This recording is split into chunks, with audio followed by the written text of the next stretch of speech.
is a special community sports presentation from Cox Communications. It's the 44th annual Colt League World Series from Loeb Stadium at Columbian Park. This game is brought to you by Meyer, Culligan Water Systems, Arnie's Pizza, and Cox Communications. Tonight, it's Hoosier North hosting Greensboro, North Carolina.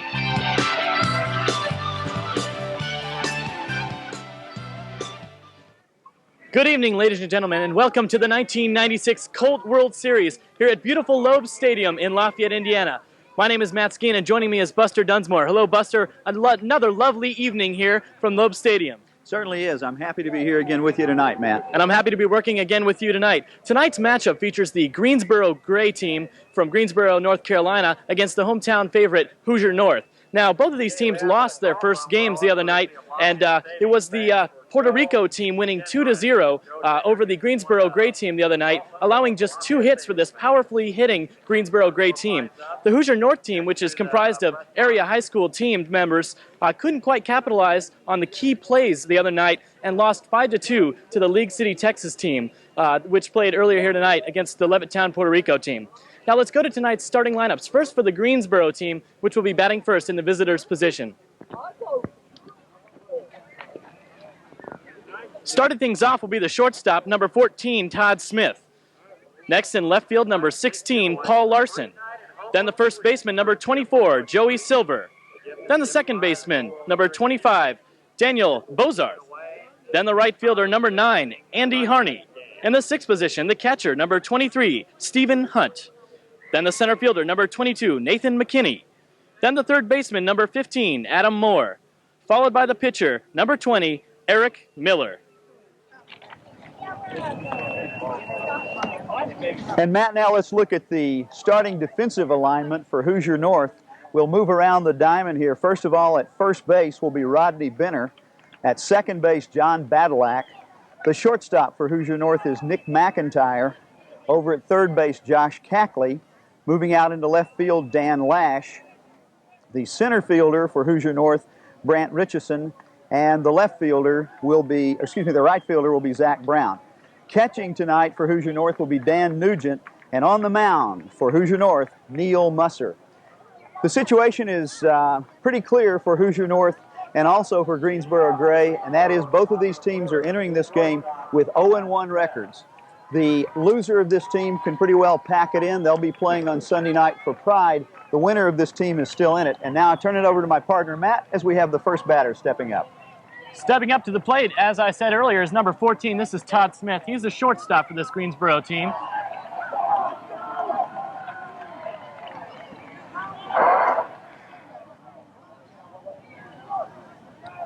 Count is 0-1. We're just underway here at Loeb Stadium.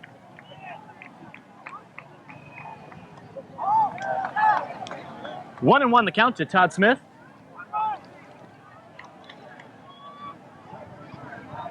The first game this evening ended in a Puerto Rico victory, 15-3. That was over the League City team from League City, Texas. And of course, the meaning of that is that the team from Levittown, Puerto Rico, with the 2-0 record, is guaranteed to be in the semifinals on Monday night. And now these other 3 teams, the 2 we're seeing now, Hoosier North and Greensboro Gray, along with League City, Texas, battling for that second position. And the team that loses this game tonight, probably out of it, the winner's still very much in it. 1-2 the count to Smith. No outs here in the top of the first.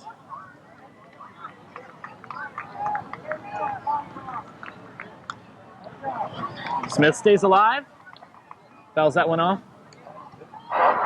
Surprising thing about that first game tonight was that the team from League City, Texas jumped out to a quick 3-0 lead, but then failed to score again and gave up 15 consecutive runs and lost by the 10-run rule in 5 innings.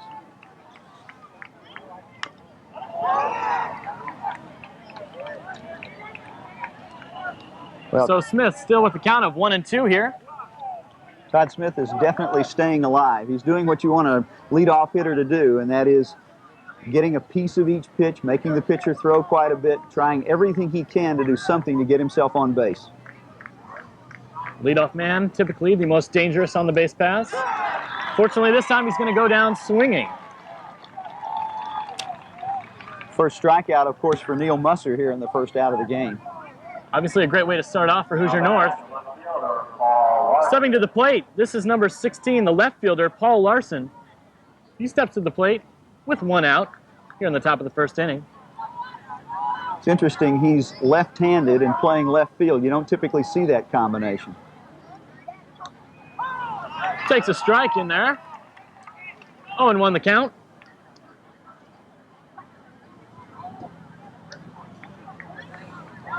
Should be an interesting matchup tonight. This Hoosier North ball club prides itself on its defense, especially its pitching, whereas the Greensboro team is typically a very dominant team from the bat. Yeah, in fact, coming into this tournament, every single player on the Greensboro team batting 300 or above. That's a pretty impressive batting order for this team. And Musser with his second KO of the evening. 2 outs now in the bottom of the, or top of the first inning, excuse me.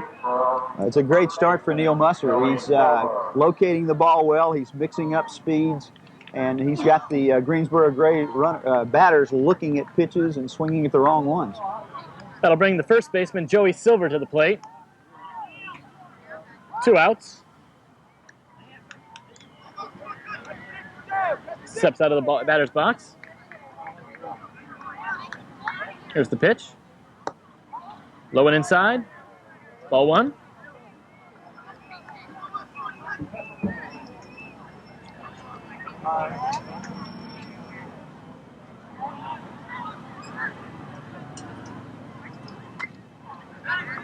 He fouls this one down the left field side. 1-1 the count. The Greensboro Gray manager who went after that foul ball down in the third base coaching box, name is Pappy Chappell. Pappy's been coaching for a good long time and has seen quite a number of Colt games in his career.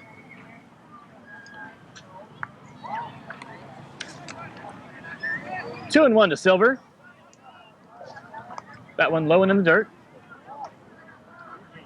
Interestingly, the Greensboro team has as its coach a fellow named Jack Cavanis. Jack played here in 1969 in the opening year of the Colt World Series in Lafayette.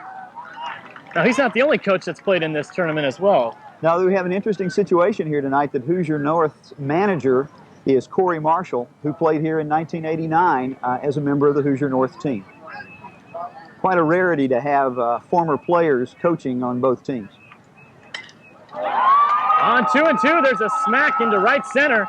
This could be an extra base hit for Silver. He is going to go into second base. And it'll be a stand-up double for Silver, who gets things going here in the top of the first inning with 2 outs. I think Neil Musser felt like he had thrown a pretty safe pitch. He had the ball nice and low, but Joey Silver went down and just golfed that ball out into center field.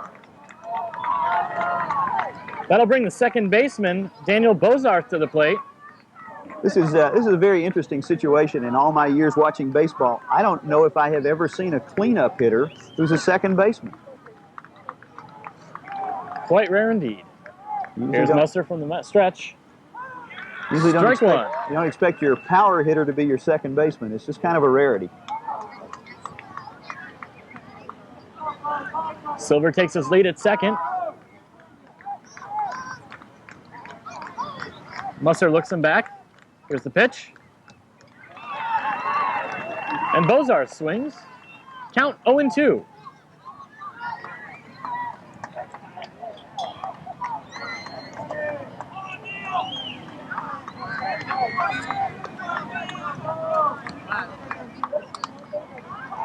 Bozarth fouls this one.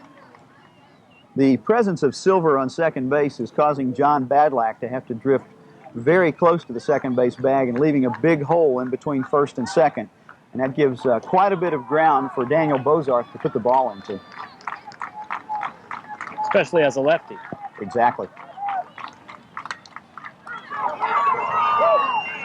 Should be an easy out at first, and it is. So Musser gets out of the inning with no runs scored. After the top of the first, there are no hits, or excuse me, 1 hit, no runs, and no errors. And we'll be back after this break. Does your water taste bad? Is it making you sink, Rusty? How's your goldfish? Run away? Then you better call Hey Culligan Man. He can make just about any kind of problem water problem-free. Excuse me, I gotta go find my fish. Rent a Culligan water conditioner for only $4.99 per month, or buy one starting at just $499 at participating Culligan dealers. You ever walk into a restaurant and have the hostess tell you there's a 55-minute wait? I hate that. At Arnie's, we seat almost 500 people. 250 customers in their restaurant creates a waiting line. We have waiting lines too, but the wait will be mostly in your deciding which room you want. At Arnie's, we've got the same delicious salads, pizzas, sandwiches, pasta, and great atmosphere that have been consistent for more than 30 years. And we knock ourselves out to give you great service. So make your reservations or just walk right in. Meet you at Arnie's. And we're back here at Loeb Stadium. The Hoosier North team will be up to bat here in 1 moment. Well, Hoosier North had some good opportunities the other night in their opening game. And, of course, they lost to League City, Texas 5-2. I think most of us thought at the time that this League City, Texas team looked so good, we figured that they were the class of this white division. Of course, there's a red division and a white division. We thought they were the class of this division, and then they jumped out to a 3-0 lead. We'll go to the lineup here for the Hoosier North team. Starting things off is the shortstop, Nick McIntyre. Then the second baseman, John Badalak. Then the first baseman, Rodney Benner. Followed by the cleanup hitter, the catcher, Dan Nugent. Then the right fielder, number 20, Zach Brown. Then the left fielder, Dan Lash. Followed by the pitcher, 35, Neil Musser. Then the third baseman, John Cackley. Followed by the center fielder, number 21, Brant Richardson.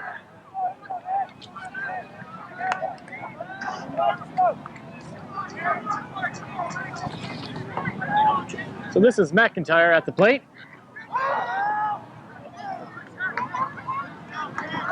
It looked like that ball came off the bat and maybe hit him.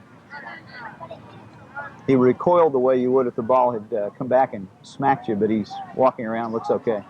And you did notice that the the third base umpire cried foul as soon as he hit it as well, which he would have done had it hit off his foot or something. Exactly.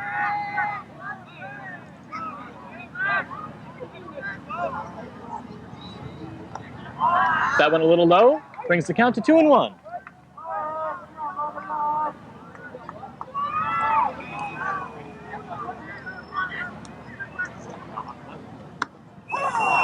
That one looked pretty much perfect. 2-2 the count with no outs here in the bottom of the first inning. This is the first batter for Hoosier North.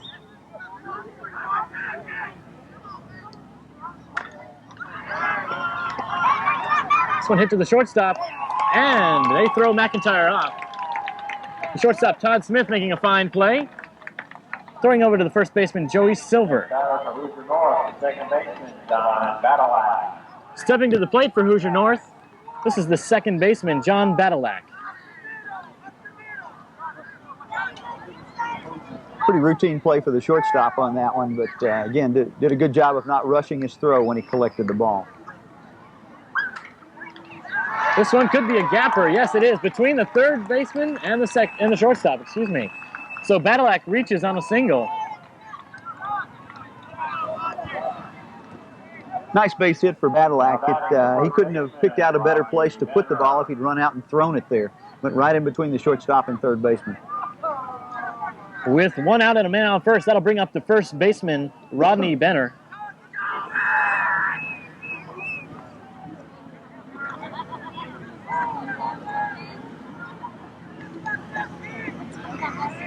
Miller steps off the rubber. In fact, I think they had a little disagreement on signs. I don't think he was understanding the signs from Stephen Hunt at catcher, or didn't like what he was seeing because he stepped off the rubber and said, "Come talk to me about this." It's a great time to mention our sponsors here this evening. We'd like to give thanks to Arnie's Pizza, as well as the Culligan Water Systems, Cox Communications, and Meyer, making tonight's broadcast possible.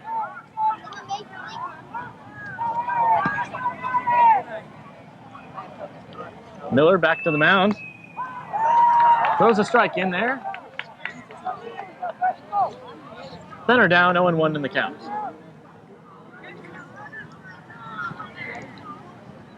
Badilak takes his lead over at first. Miller from the stretch. And Benner steps out of the batter's box. The umpiring crew for this game tonight, all from Texas. Behind the plate is Mike Garcia. At first base is Joe McCall. Second base, David Ripley. And at third base, Larry Brummery. And another base hit is ripped up the shortstop area. Left fielder Paul Larson making the play out for Greensboro on left field. Well, it's interesting because this Hoosier North team was trying to tell us that they didn't feel like they were very good hitters. They were going to have to make it with great pitching. And they've come up and gotten a couple of base hits. 2 out of their first 3 hitters on base with a base hit. We already see some activity out in the Greensboro grade bullpen there.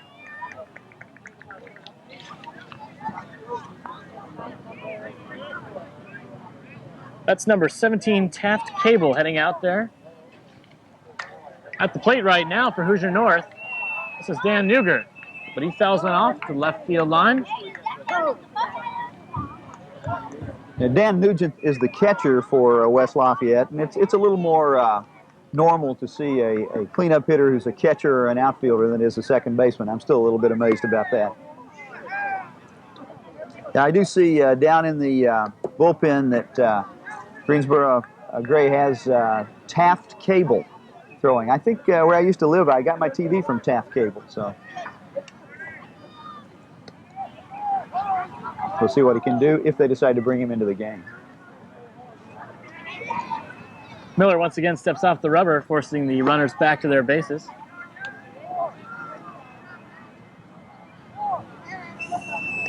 This one low.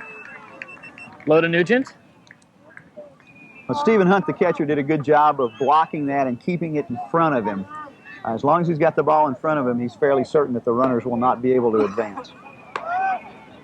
So 1 out here with count 1-1 to Nugent. You see second baseman, this is Daniel Bozarth coming up there to talk to the pitcher. I don't know what their concern is. Maybe they think that they're having signals stolen from the base runner.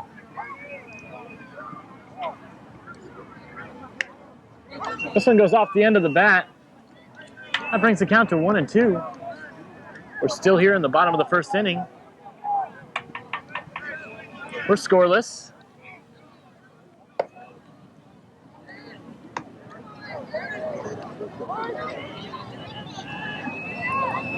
Once again, a beautiful evening for baseball. Not too hot. It's just about perfect. It's actually a little bit chilly as we start this game.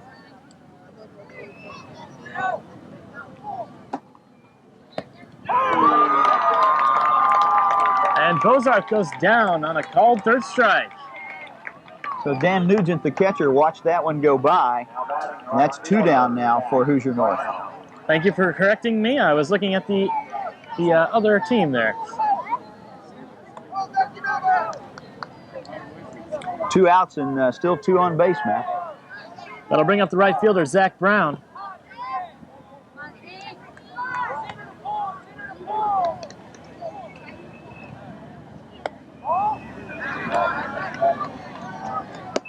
As you pointed out in the first game tonight, it was Levittown, Puerto Rico beating League City, Texas. That pretty much puts Levittown, Puerto Rico into the semifinal game on Monday night. Whoever wins this game is very much alive with the possibility of getting into one of those games as well. Second base umpire, David Ripley, just called a balk on the pitcher. And that'll advance the runners. I have to admit, I was looking and I didn't see what he did. We don't have instant replay tonight, so it's going to be hard to go back and see it, of course. But David Ripley was pretty adamant about it. His was the loudest voice that you could hear around here when he said, "That's a balk."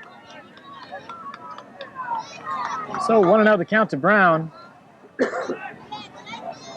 Bottom of the first with 2 outs.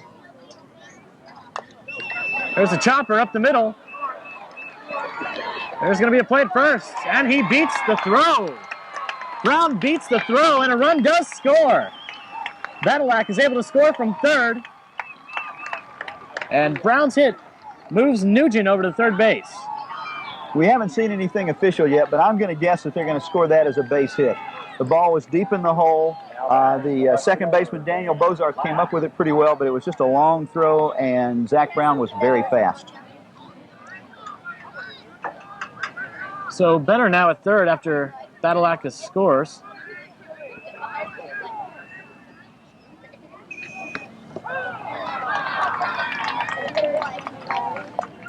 Hoosier North drawing first blood here, leading 1-0 in the bottom of the first inning. I think they're happy to see that happen. This brings up the left fielder. This is number 8, Dan Lash.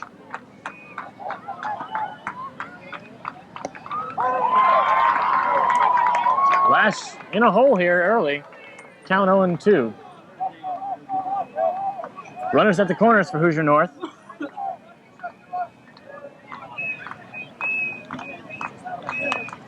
And this is a chopper down the first baseline. Should be an easy play for the first baseman, Joey Silver. And is. But not before Hoosier North can come up with 1 run on 3 hits, no errors. And they lead 1-0 over this Greensboro team. And we'll be back after word from our sponsors. 2 runners left on base.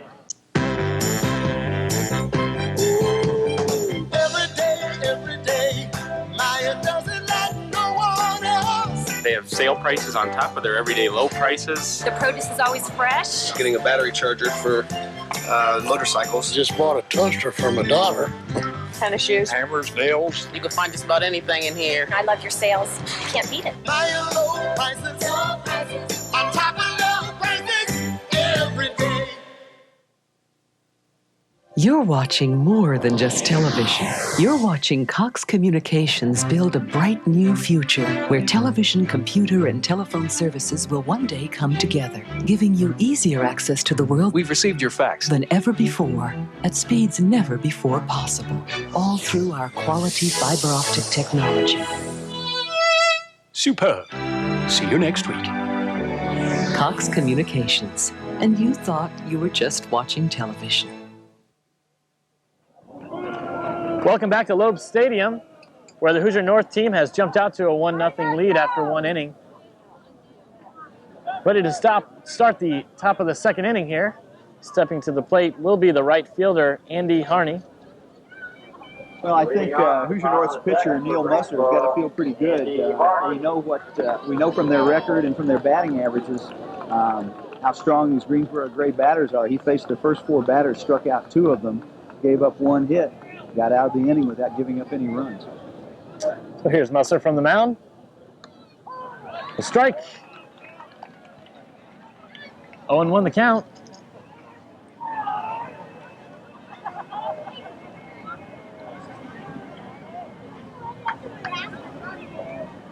Musser with the pitch.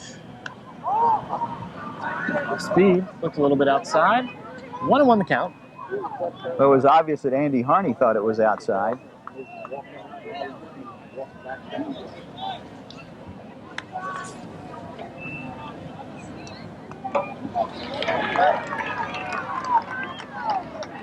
So Harney goes after one there. Probably shouldn't have. Brings the count to 1-2 here in the top of the second inning. We have no outs. The crowd's starting to get into it. And Harney goes down swinging. So Musser continues with his fine pitchings.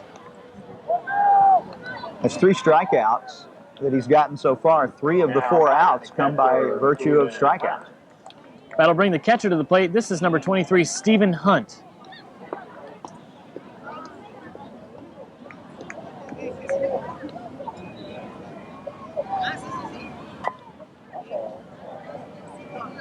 This one fouled off.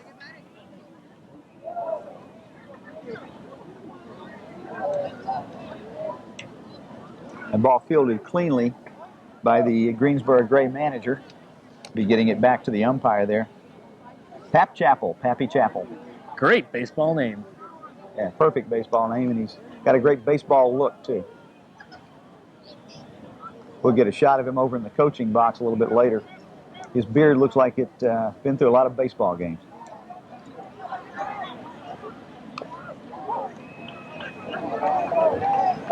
Hunt swings at that one. Foul tips it. Well, so far Neil Musser has these Greensboro Gray batters really off balance. When you see a lot of foul balls dribbling harmlessly back away from the plate, they're not getting solid contact with the ball. So the count, 2-2, with nobody out here in the top of the second.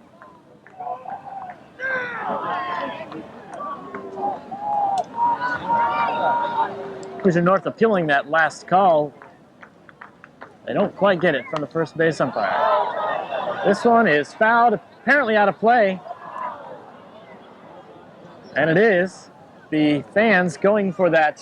What is it, Buster, again? Well, what happens this year is a foul ball into the stands. If you catch it cleanly, if you catch it on the fly, you get to keep the ball and you get a prize. I'm not sure it's worth the potential broken finger, but it seems to be pretty exciting for the crowd to try to come up with a catch in the stands on those foul balls. So Hunt stays alive here, 2-2 the count.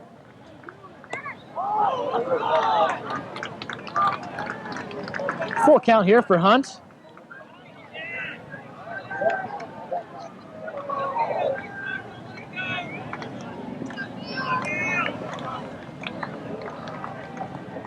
Here's the pitch from Musser. And once again, he gets his man. Another strikeout. A very impressive pitching performance so far for Neil Musser. He's mixing up his speed. He's throwing in breaking pitches. He has really got Greensboro Gray wondering where is that ball going to be on the next pitch. So with 2 outs here in the top of the second, that'll bring the center fielder Nathan McKinney to the bat.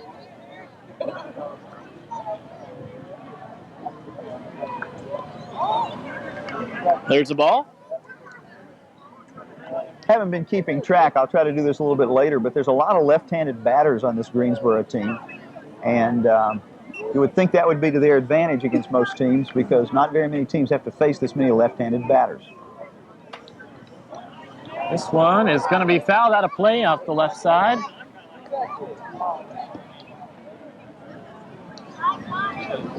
So 1-1 the count to the center fielder McKinney.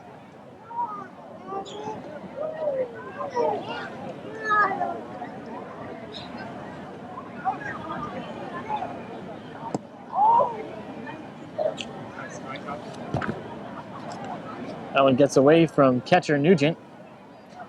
Yeah, the count is 2-1. Nugent was lucky there was nobody on base because that ball got away from him. He didn't have a clue.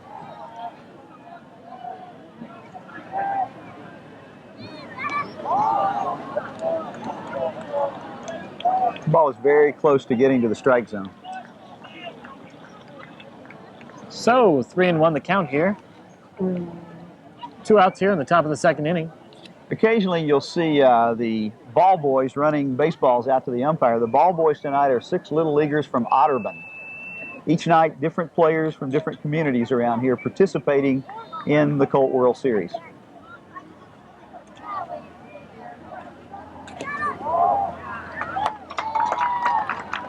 So McKinney able to pick up a base on balls here with 2 outs in the top of the second. Now batting third baseman Adam Moore. That'll bring up the third baseman, Adam Moore. McKinney becomes Greensboro Gray's second base runner of the night. Joey Silver got a double in the first inning and then was left at second base when Daniel Bozarth made the third out.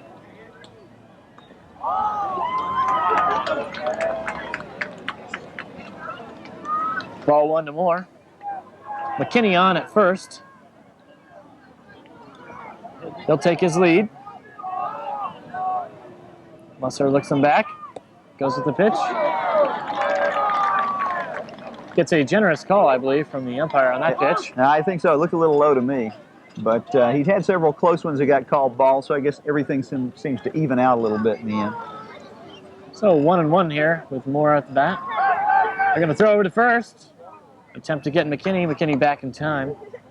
One of the advantages, of course, that Neil Musser has, being a left-handed pitcher, with that runner at first base, he's looking squarely at first base. He's watching him take his lead.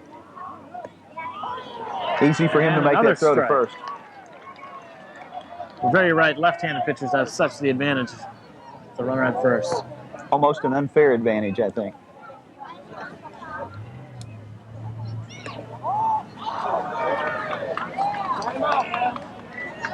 The count 2-2 to the third baseman, Moore.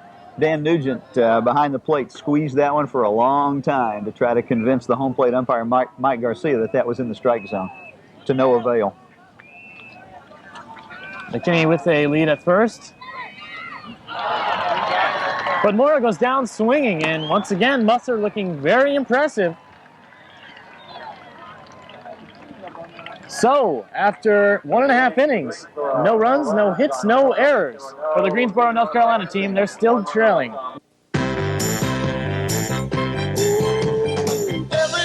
Every day, Maya doesn't let no one else. They have sale prices on top of their everyday low prices. The produce is always fresh. Getting a battery charger for motorcycles. Just bought a toaster for my daughter.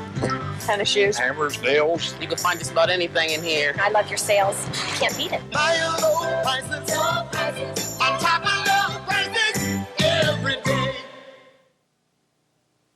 You're watching more than just television.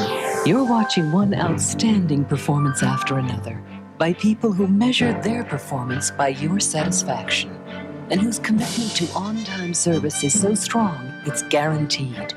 People dedicated to bringing you the best that technology has to offer.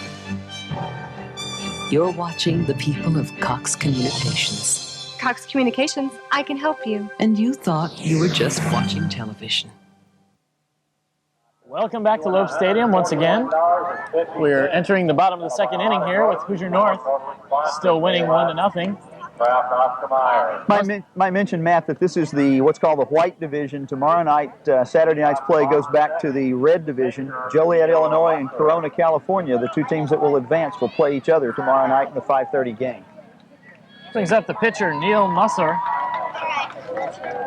He'll take a swinging strike.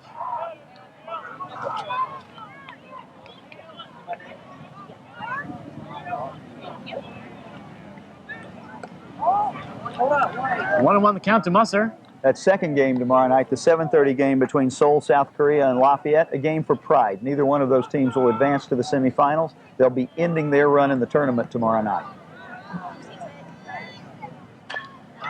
There's a smack to the second baseman by Musser. Should be an easy out, but the ball is thrown poorly and bobbled by the first baseman. Second baseman Daniel Bozarth unable to make a clean catch and throw over there to the first baseman, Joey Silver. That'll be an error on Bozarth, I'm pretty sure. Joey Silver might could have dug that out. He bobbled it, just couldn't hang on to it, putting Musser at first. So with Musser at first, that'll bring up the third baseman, Josh Cackley. Musser off to a big lead over there at first. That error, the first error by either team in the game.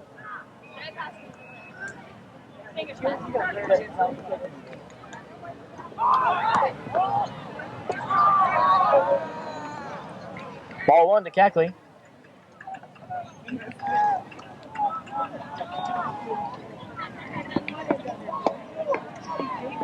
Musser, the West Lafayette pitcher, really trying to give some trouble to his counterpart by getting a big lead.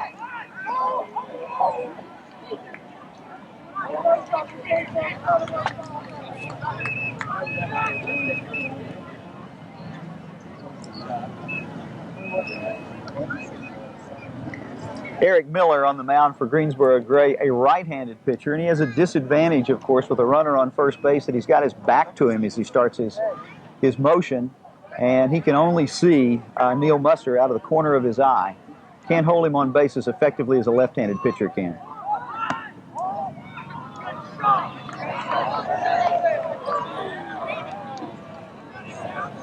Two and 1 the count to Cackley. Hoosier North certainly showing bunt, but Cackley hasn't pulled the string on it yet. Cackley appears to be toying with the pitcher here, calling time just as he's ready to deliver the ball.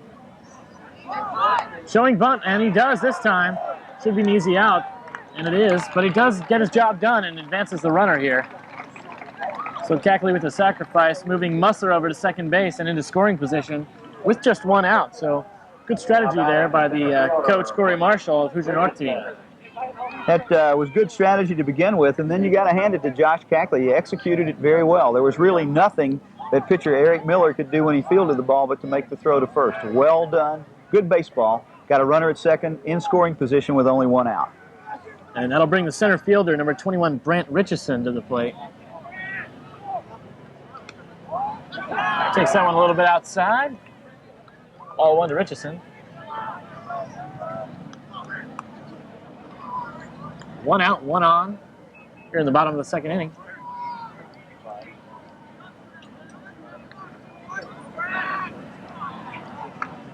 Hoosier North steps off the rubber to look Musser back. Looks him back. Hoosier North trying to become the first Lafayette area team to win in this tournament so far. The local teams are 0-3. This one off the end of the bat, and 1-1 the count. Of course, it was only 4 years ago in 1992 that this Hoosier North team won this tournament. Obviously not the same players. And it's been a few years before that since the Lafayette team has won the tournament. Musser with his lead at second.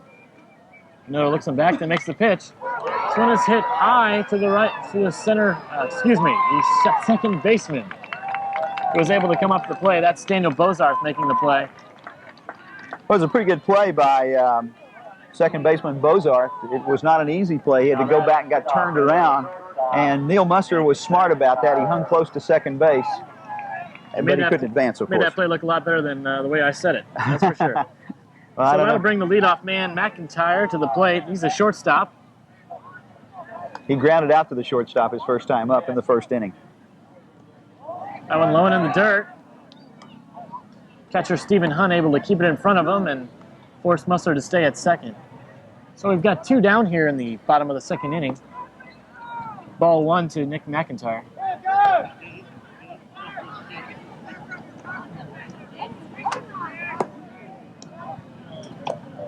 Once again, this one a little low in the dirt.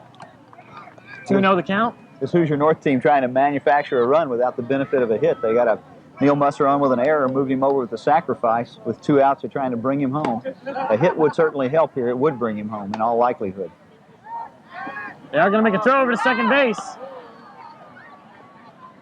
Musser thinks about going to third, but probably wisely holds up. Well, I think it was mostly the fact that manager Corey Marshall was over here at the third baseline holding him up, saying you can't make it, and Corey was right.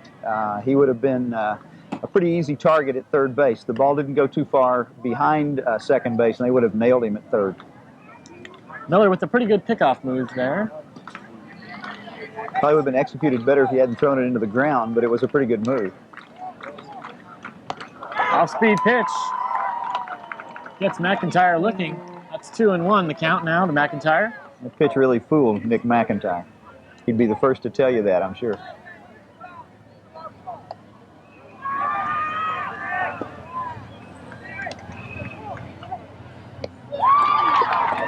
McIntyre really pulls his head on that one.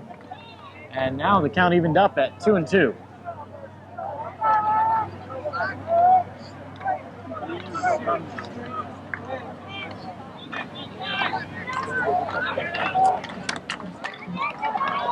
This one fielded not so cleanly by the third baseman, who makes an errant throw over to the first baseman, and the run is going to score. Musser just crossing home plate.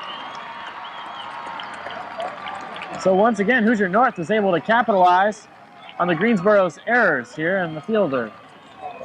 They're going to give that error, I'm sure, to third baseman Adam Moore. He bobbled the ball and probably should not have made the throw.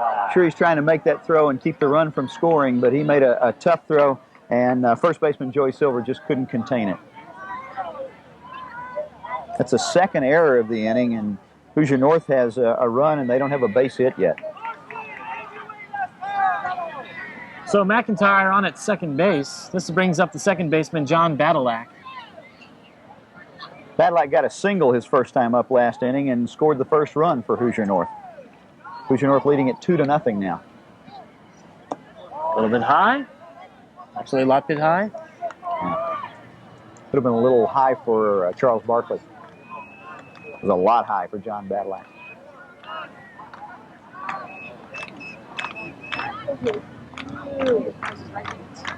We've seen both sides of Hoosier North. They got 1 run in the first inning on 3 hits. They have 1 run in this inning on no hits. I bet they'll take them any way they can get them. Well, the 2 errors have really hurt Greensboro. This one, a check swing. Should be an easy out over at first base. And it is. Eric Miller able to gun it over to the first baseman, Joey Silver, and that'll retire the inning. But not before. Hoosier North can come up with 1 run on no hits, 2 errors, and they lead 2-0. We'll be back. With all the modern appliances these days, dinner practically makes itself. Funny, you still can't get a decent glass of water. What you really need is a Culligan Aqua Clear drinking water system. It filters out up to 98% of the stuff that doesn't taste so good and isn't so good for you. So everything you make will taste 100% better. Just call, hey, Culligan Man. You'll be happy you did. Rent a Culligan water conditioner for only $4.99 per month, or buy one starting at just $499 at participating Culligan dealers. You ever walk into a restaurant and have the hostess tell you there's a 55-minute wait? I hate that. At Arnie's, we seat almost 500 people. 250 customers in their restaurant creates a waiting line. We have waiting lines too, but the wait will be mostly in your deciding which room you want. At Arnie's, we've got the same delicious salads, pizzas, sandwiches, pasta, and great atmosphere that have been consistent for more than 30 years. And we knock ourselves out to give you great service. So make your reservations or just walk right in. Meet you at Arnie's. We're back here in Lafayette's Loeb Stadium, where Hoosier North leads 2-0 over the Greensboro Gray team. We're heading into the top of the 3rd inning here. Matt Game's been moving along pretty quickly. Hoosier North picking up 1 run in the bottom of each inning, and so far Greensboro Gray, the victim of strikeouts. 5 of their 6 outs so far come at the hand of Neil Musser in the root of strikeouts. Stepping to the plate for Pappy Chappell's team is the pitcher. This is Eric Miller trying to help out his own cause here.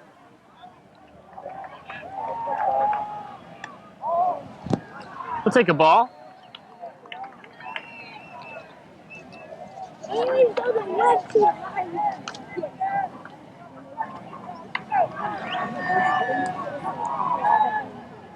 Musser still on the mound for Hoosier North.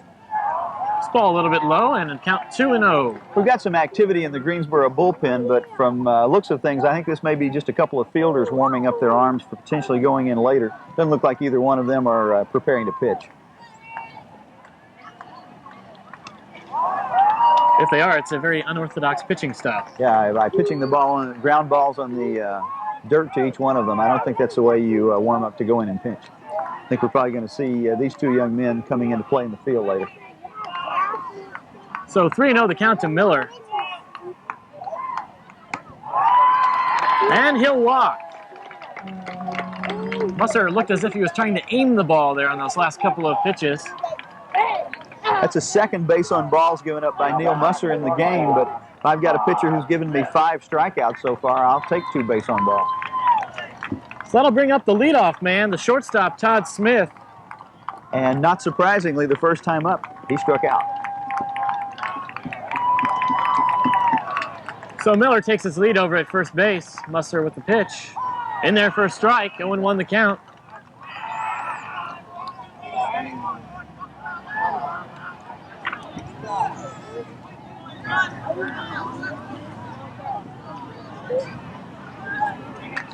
This one a chopper to the second baseman. Could be a double play ball. Not quite. There's an error over. A great backup job by the catcher. Catcher Stephen Hunt backing up the first baseman Joey Silver. Well, you're exactly right on that, and that was just a clinic for youngsters watching. Dan Nugent moved down the line.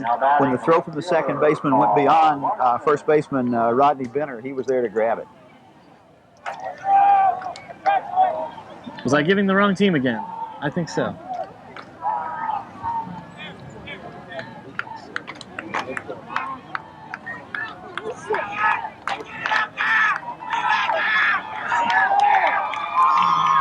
Well, some of the Greensboro players trying to excite their home team crowd there. It's a far trip there for some of these Greensboro people. But they're showing a force here.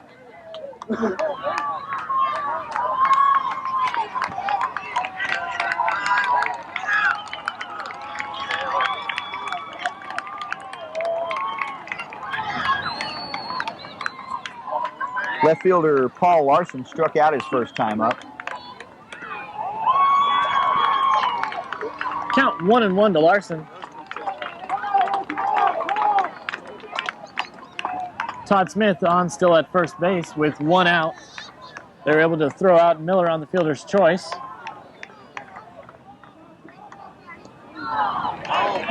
Paul Larson goes after a bad pitch that time. He's down on the count 1-2.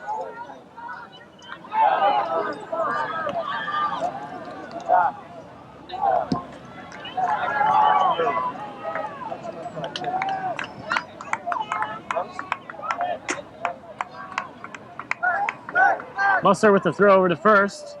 Smith gets back in time. Once again, very hard to get much of a lead on Neil Musser since he can look right at you as you move off the bag.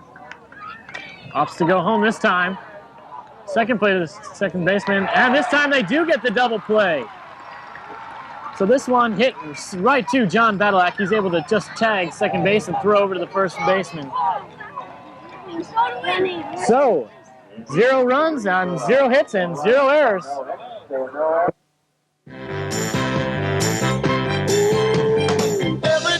Every day, Maya doesn't let no one else. They have sale prices on top of their everyday low prices. The produce is always fresh. Getting a battery charger for motorcycles. Just bought a toaster for my daughter.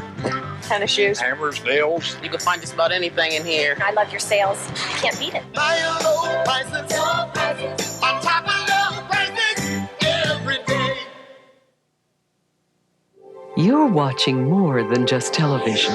You're watching one outstanding performance after another by people who measure their performance by your satisfaction and whose commitment to on-time service is so strong it's guaranteed.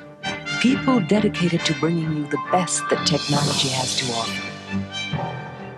You're watching the people of Cox Communications. Cox Communications, I can help you. And you thought you were just watching television. Well, Buster, it's been a pretty nice game here so far. A wonderful night again for baseball. The Hoosier North team picking up runs in the first inning off of hits, as you said, off of errors in the second inning. And they've still got to be very happy with the performance so far by Neil Musser because he faced the minimum there in the third inning and got helped by a double play to get him out of the inning. So the first baseman, Rodney Benner, steps to the plate here in the bottom of the third inning. Benner got a single his first time up in the first inning. Ended up at third base when the inning was over.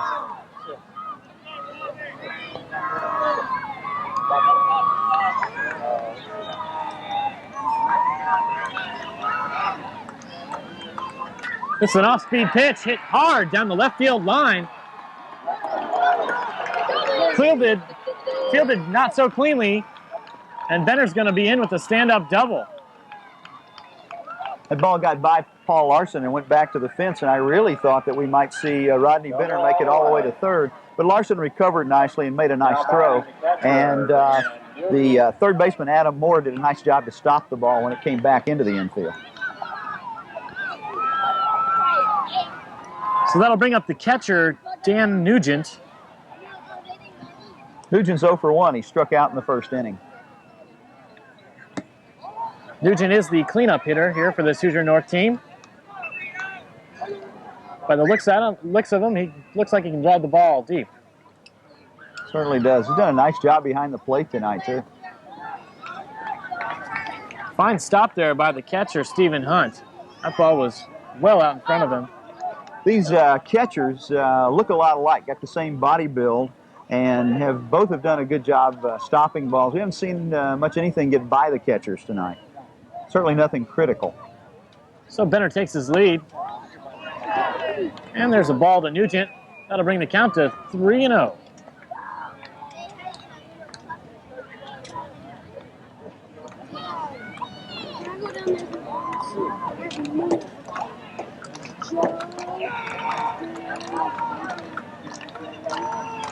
Here's the pitch. And this one taken for a strike.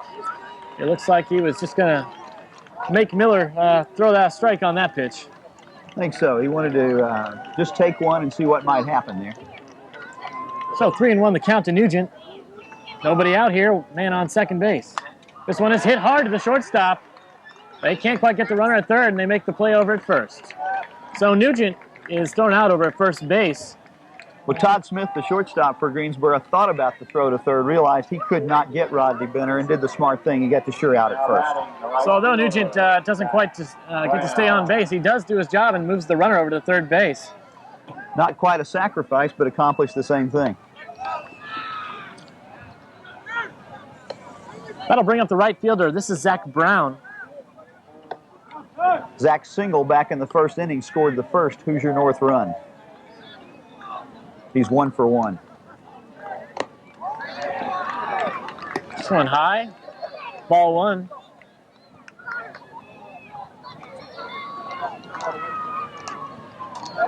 Number 14, Benner, over at third base.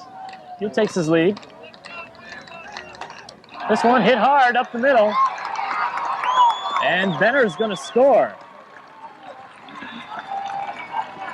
So Zach Brown able to hit one off the, looked like the end of the bat actually, and it just held up there long enough to get into the outfield, and he'll get a single on that one. So Hoosier North jumps ahead 3-0. And Pappy Chappell heading out to talk to his pitcher. Wants to have a talk with Eric Miller. He's got nobody going in the bullpen, so there's no chance that he'll lift him at this point. I think he probably wants to calm him down a little bit. Oh, well, you stand to be corrected. Certainly do. This is pretty unorthodox. He's going to bring in a pitcher who has not warmed up.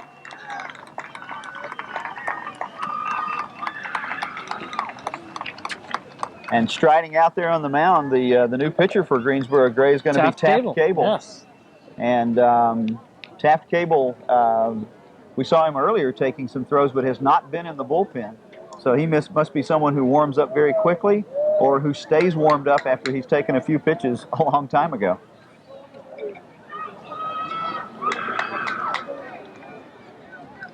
So Hoosier North leads 3-0 here in the second game of the evening here at the Colt World Series at Loeb Stadium in Lafayette, Indiana.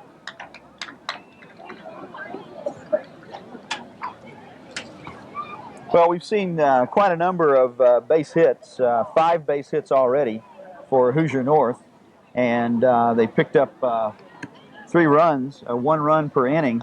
And I think Pappy Chappell just felt like that his pitcher so far, Eric Miller, simply was not getting the job done. Giving up a run an inning is not going to win you very many ball games, particularly since Greensboro has not been able to score a run themselves. I think he's going for a new look with Taft Cable. Taft Cable, a big, tall right-hander, taking his warm-up pitches right now. Copies are available for $25 a game. It's interesting, I've noticed that the Hoosier North manager, Corey Marshall, when he's down in the third base coaching box, never actually gets into that box. It's as if he wants to make sure that he doesn't mess the box up. He's all over the place, but never quite gets into that coaching box. Well, the groundskeepers do a fine job at making it look excellent every night. Right. Field's in great shape, and as you mentioned at the beginning of the game, the weather is very nice. Having a nice cool evening, I think not only is good for the fans to enjoy the game, but I think it actually helps the players play better. When it's very hot and humid, it's difficult to throw the ball, it's difficult to hold the bat. Probably see the skills in their best display with the weather the way we have it right now.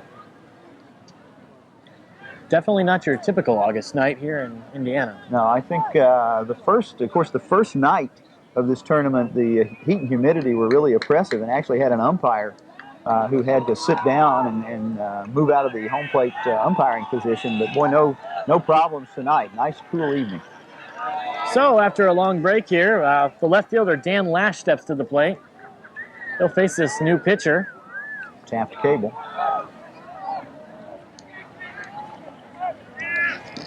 Brown with the lead over at first. They're going to throw over and get him back.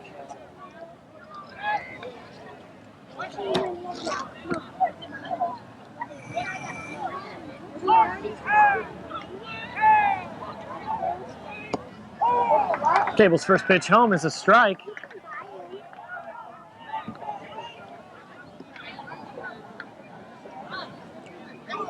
Oh, and 1 the count to Dan Lash.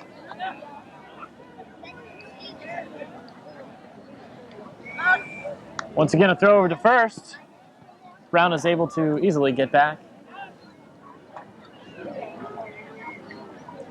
Looks like Taft Cable is going to be a little bit more concerned about the base runners than Eric Miller was. Lash with the bunt attempt there and can't quite get his bat on the ball.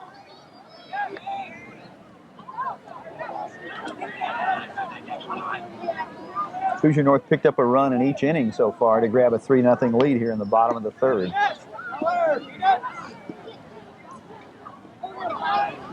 Cable looking the runner back. He's going to go home. That one high. Perhaps a pitch out. I thought the same thing, but that would have been a difficult pitch to use for a pitch out. He threw it pretty much velocity. It would have been difficult to bring that down and make the throw if they really were going to do a pitch out on that. This one a little low. Well, catcher Stephen Hunt squeezes out a long time trying to give Mike Garcia behind the plate an opportunity to call it a strike. So 2-2 the count here to Lash with one out here in the bottom of the third inning. One runner on. He's going. The runner is going, and this one is hit up the gap. Brown is going to round second and end up at third. There'll be no play at third. So Lash is able to move the runner around to third base and pick up a single as well. Well, Hoosier North had what's called the run and hit on there, and that is Zach Brown broke with the pitch. Of course, the danger in that is if the ball is in the air, you're an easy target for a double play, but in that case, a ball hit cleanly for a hit, you get to third instead of just a second. And with the runner going, Daniel Bozarth is the second baseman for the Greensboro team, is located too close to the bag to cover that ground there on that hit. Exactly. The advantage of having base runners makes the defense move where they don't want to be. I'm going to bring up the pitcher, Neil Musser. He'll take a ball. Runners at the corners here. One out. This Hoosier North team has 6 hits so far, 3 in this inning.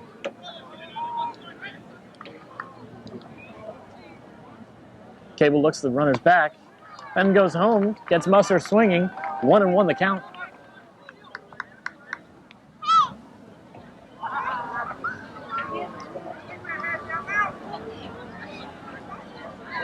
So Brown, the runner at third, Lash at first, Musser at the plate.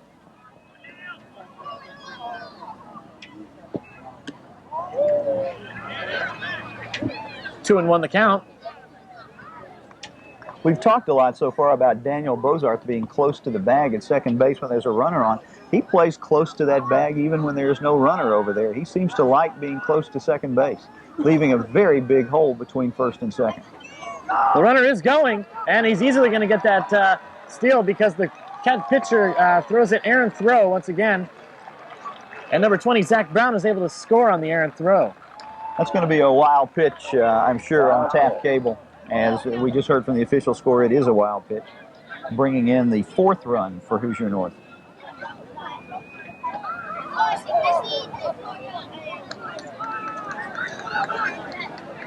As you can see, Hoosier North winning 4-0 right now. Once again, the import of this game for Hoosier North, if they win, they're still very much in the thick of it of getting into the semifinals on Monday night. The loser of this game probably out of it.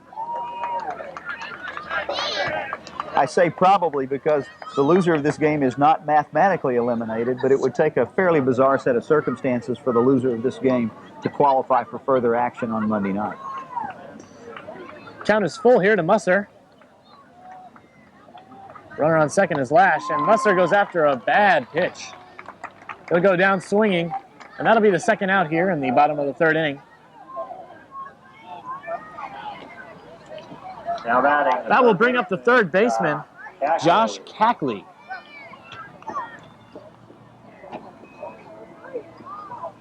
Cackley executed that nice sacrifice in the last inning to move Neil Musser around, who eventually scored.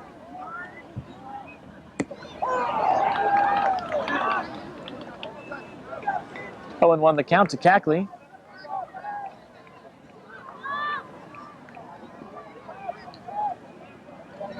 Lash the runner in your 4 screen there. This one a chopper up the middle. And the runner is able to beat the throw. The shortstop, Todd Smith, couldn't quite get a hold of the ball in time to get the throw over to the first baseman, Joey Silver. I couldn't tell exactly what went wrong there. It looked like Todd Smith was double pumping. It looked like maybe he couldn't get the ball out of his glove. And then the throw just could not be corralled by Joey Silver. He couldn't quite hang on to it. So once again, runners at the corners, and that'll bring the center fielder, Brant Richardson, to the plate. That is going to be scored an error on Todd Smith.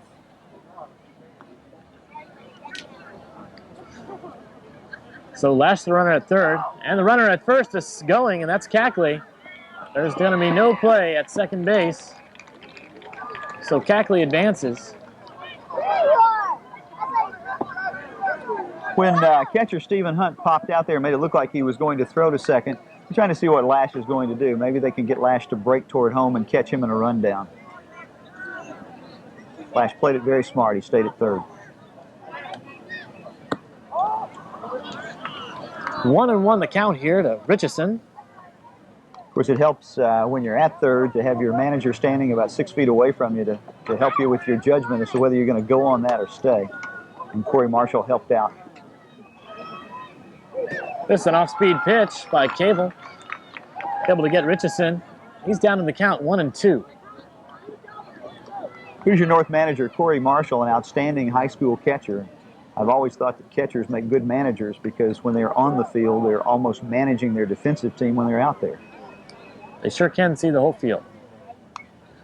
This one foul tip by Richardson. He stays alive. 1 ball, 2 strikes.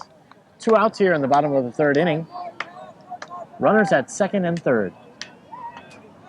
My dad was a catcher and my son was a catcher. Luckily, it skips a generation. I always, as the ball would come in, assumed they were going to hit it and close my eyes. So I was a second baseman and a shortstop. A whole lot easier position to play.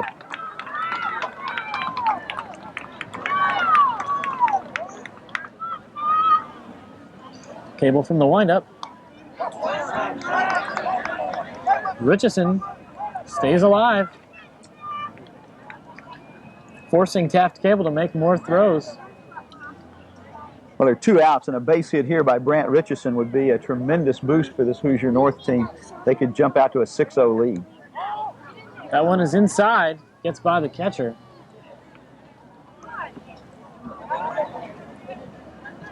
Stephen Hunt did a pretty good job of grabbing the ball even when it got away from him and kept his eye on the runner in case the runner made a move. And also Taft Cable, who threw the ball, broke toward home. He would have been there if a throw was necessary to cut down the runner coming from third. But again, Dan Lash making no movement to come in on that. That pitch low in the dirt. That brings the count to 3-2. Full count here. Stephen Hunt throws the ball back to the pitcher and jerks off his mask. Looks fairly disgusted. I think he thinks he's grabbed his quota of balls in the dirt for the night. A little constructive criticism perhaps going on there. Jerking the mask off tells a lot to the pitcher. This one is hit very hard to the left field. It's going to be a drive back to the wall. That's going to score 2 runners for sure. And Richardson in with a double.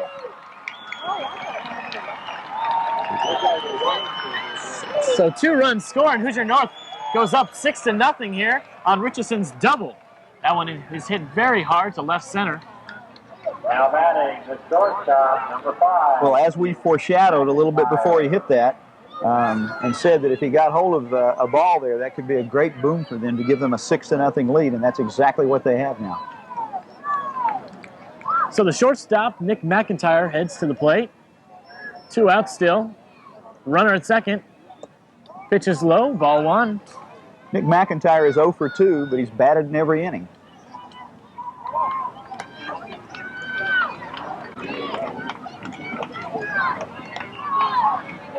We do have some action now. We see in the Greensboro bullpen, it looks like Jason Walker. We also have some action on the field as the pickoff play almost goes past the center fielder. Jason Walker is working in the bullpen for Greensboro. So Todd Cable may be a short-running show here. Got a free haircut from the hairman for Diana Reynolds. Diana Reynolds, a free haircut. So Cable still on the mound for the Greensboro Gray. Richardson at second base for Hoosier North. Off-speed pitch taken for a ball. Count is 2 balls, no strikes. Here in the bottom of the third inning, we've got 2 outs. This is the shortstop McIntyre once again at the plate. This one fouled back. And yes, we do have our first catch of the evening by a fan who does get to keep that ball and get a great snack as well, we hear.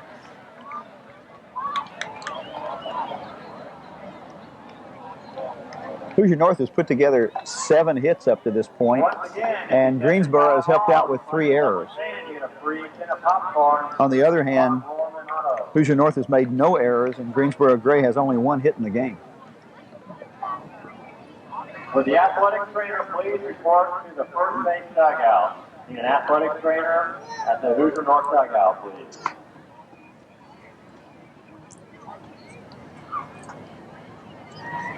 Cable having the ball looked over by the second base umpire. Everything seems to be fine. He's ready to pitch again. Richardson takes his lead at second. Cable with the look back. He steps off the rubber. Little game of cat and mouse going on here.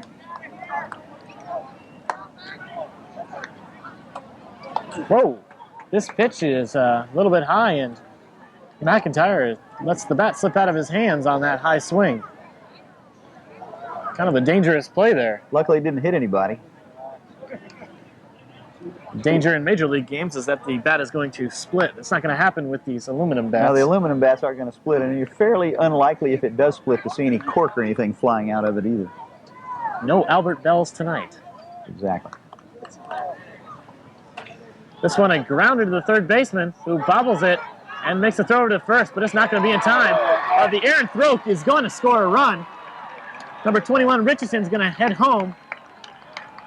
So McIntyre's apparent easy out is going to get him all the way over to second base. That's a second error in the inning. Adam Moore, the third baseman.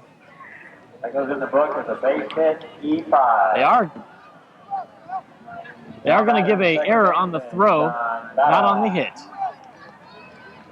So what the official scorer is ruling was that was a base hit, that he should not have made the throw, so the error actually occurs on the throw. So from Nick McIntyre's standpoint, that's great. He gets credit for a base hit. He gets to second on the bad throw. This brings the second baseman Badalak to the plate.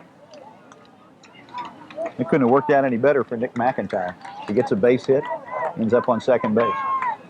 Slowly but surely, this Hoosier North team is building a commanding lead, 7-0 here in the bottom of the third.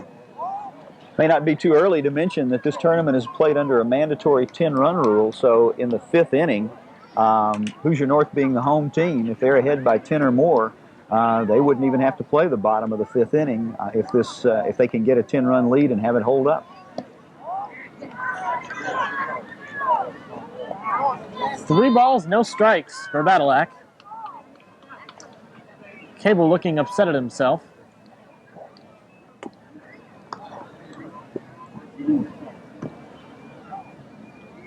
Here's Cable from the stretch. Looks back the runner. Goes home.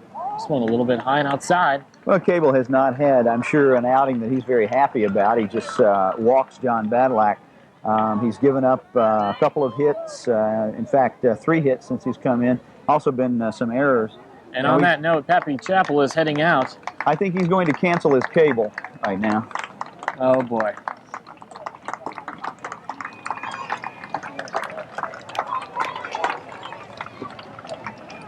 So we are going to see another pitcher.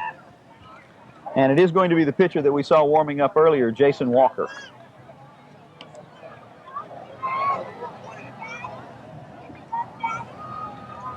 So we can close the book then on Taft Cable. And as I say, it was certainly not an outing that he's going to be very happy about.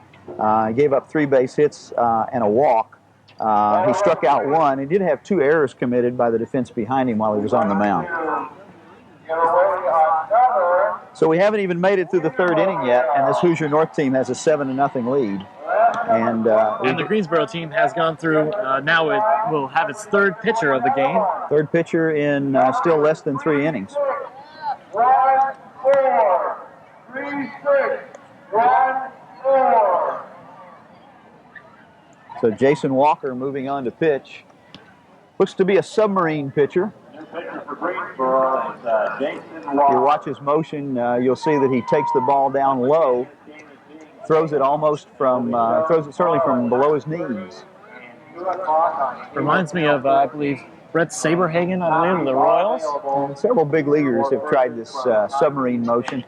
Pap Chappell probably figuring that so far his other pitchers have not been able to get enough outs and is going to go to a different motion here. Different look from the pitcher. For Judy Silver.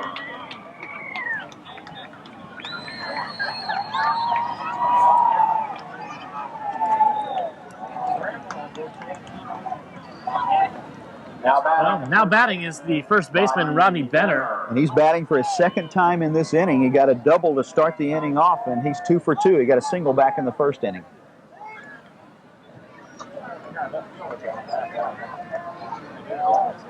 Runners at first and second. This pitch low and inside, ball 1. Of course, one of the problems with that submarine motion is a lot of umpires have difficulty calling strikes if that ball doesn't rise up quite a bit because it looks to them like it stays low. We'll see if that gives a problem to Jason Walker. Well, not that pitch. Not on that pitch, but he got the pitch up nice into the strike zone. McIntyre, you see at second base. Badalak over at first base. They're the runners for Hoosier North. 2 outs here in the bottom of the third. Another strike. Well, it seemed to take Jason Walker about 1 pitch to find the range, get that submarine pitch up into the strike zone. He's come back with 2 good strikes. So 1-2 the count here to Rodney Benner. This one an off-speed pitch.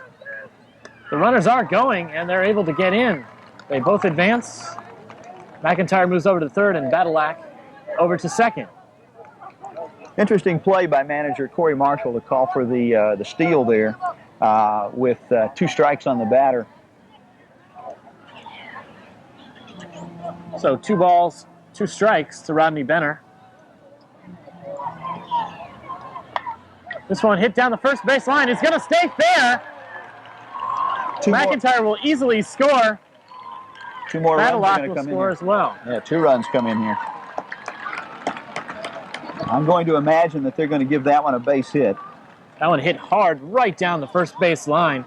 Joey Silver made a pretty good try at it, but there just really wasn't any way. I don't think you can possibly call that an error. So Hoosier North now leading 9-0 here in the bottom of the third inning. Like you said, Buster, just a couple more here. This 10-run rule could easily be invoked in the 5th inning. It certainly could. It doesn't get easier for the pitcher here as the cleanup hitter, Dan Nugent, steps to the plate. And for a team in Hoosier North that told us that they didn't feel like they were a very good hitting team, in 3 innings they put together 8 base hits. Very impressive. Interestingly, the cleanup hitter, Dan Nugent, still looking for his first base hit. He's 0 for 2. Several of his teammates are 2 for 2 already at this point in the game. Once again, you see the submarine style of pitch there by the new pitcher, Jason Walker. Nugent down on the count, 0-2. So 0 balls, 2 strikes, 2 outs here in the bottom of the third. Nugent at the plate. The runner over at first, who's going. This ball is hit hard. Should be caught by the left fielder, and is. So the left fielder, Paul Larson, able to come up with that ball. And finally, if you're a Greensboro fan, they get out of that inning. 7 runs on 5 hits, 2 errors here, and Hoosier North takes a 9-0 lead.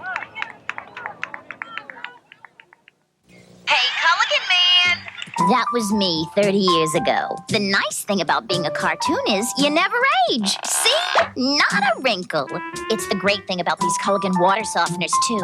They're built to give you years of cleaner laundry and sparkling dishes and still work like they were brand new. Just call, hey, Culligan Man. I still got it. Rent a Culligan water conditioner for only $4.99 per month or buy one starting at just $499 at participating Culligan dealers. You ever walk into a restaurant and have the hostess tell you there's a 55-minute wait? I hate that. At Arnie's, we seat almost 500 people. 250 customers in their restaurant creates a waiting line. We have waiting lines too, but the wait will be mostly in your deciding which room you want. At Arnie's, we've got the same delicious salads, pizzas, sandwiches, pasta, and great atmosphere that have been consistent for more than 30 years. And we knock ourselves out to give you great service. So make your reservations or just walk right in. Meet you at Arnie's. So we enter the top of the fourth inning here at Loeb Stadium. We had a slight incorrection there on the score. There was 7 runs on 6 hits in that past inning. 2 errors made. A little glitch there in that play that was both an error and a hit. And but still doesn't change the score, and Hoosier North still leads 9-0. And a 9-0 lead after 3 innings has got to feel pretty good to Hoosier North. As I say, the import of this game is that we know after the earlier game tonight that Levittown, Puerto Rico is already in the semifinals. And the battle now is between League City, Texas and these 2 teams.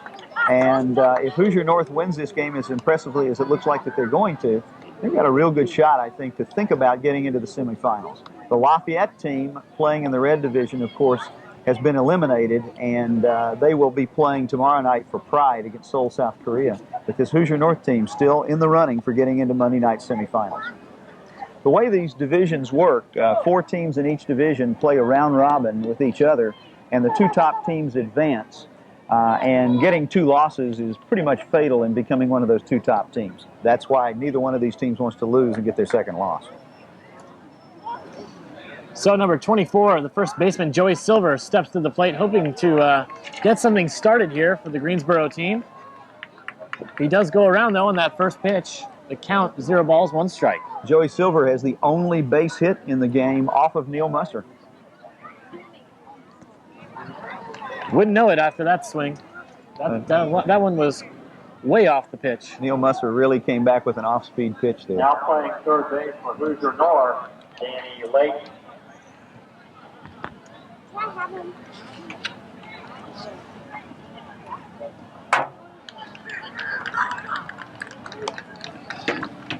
So Musser gets another strikeout as Silver goes down swinging. Batting for Daniel. So with 1 out, number 18, Joe Landry. this will bring up a new batter, I believe, here. Now, that's Daniel Bozarth's position, but Greensboro is sending up Joe Landreth. Number 18, Joe Landreth, batting for Daniel Bozarth. Takes the ball.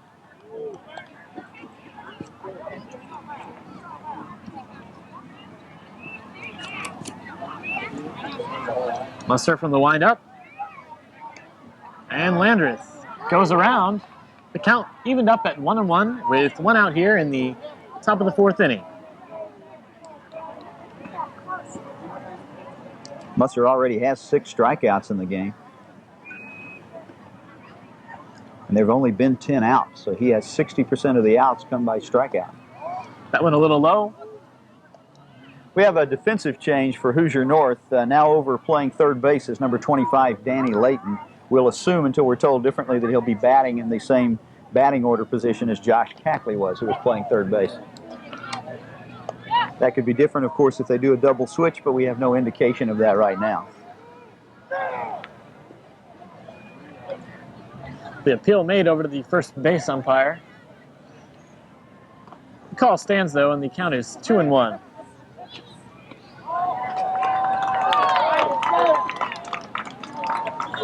I stand corrected. It was 3-1. And on that last ball, number 18, Landreth, advances over to first base. Third walk given up in the game by Neil Musser. For Mark Thompson. Mark Thompson, you have just won 3 walks, 6 strikeouts to this point. That'll bring the right fielder, Andy Harney, to the plate. So Landreth on at first. Musser will look the runner back, but doesn't go over. Opts to go home and gets a dribbler over into the third base area. Certainly don't want to jinx either team and don't want to say anything that would jinx them, but Hoosier North has played error-free ball through the first 3 innings here as we go into the top of the 4th. Of course, with all the strikeouts, they hadn't had many chances. There's 1-1 the count here to Andy Harney. There's one thing that pitchers know is that your fielders don't have a chance to make an error if you're striking people out. Builds confidence all around for both the pitcher and the fielders.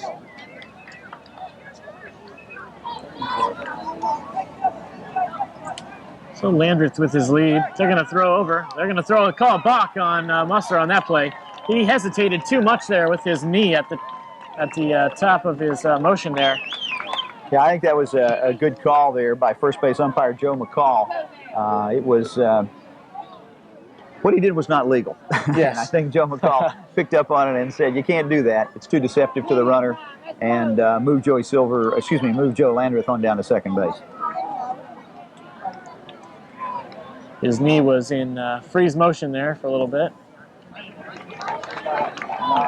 Of course, the balk rule instituted, a lot of people don't understand the balk rule. The basic idea is that you should not be allowed to be too deceptive. The runner needs to know that when you look like you're throwing the ball to home plate, you really are.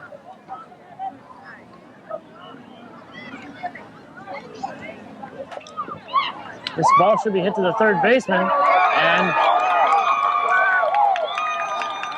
no play able to get over to first with that one. That one just bobbled too much there by the third baseman. Now it's going to be interesting to see what they call on that. They're going to give an error. So the third baseman, Cackley, unable to field the ball cleanly, taking out any sort of play over at first base. And Landreth is able to get over to the third base. Now there's runners at the corners.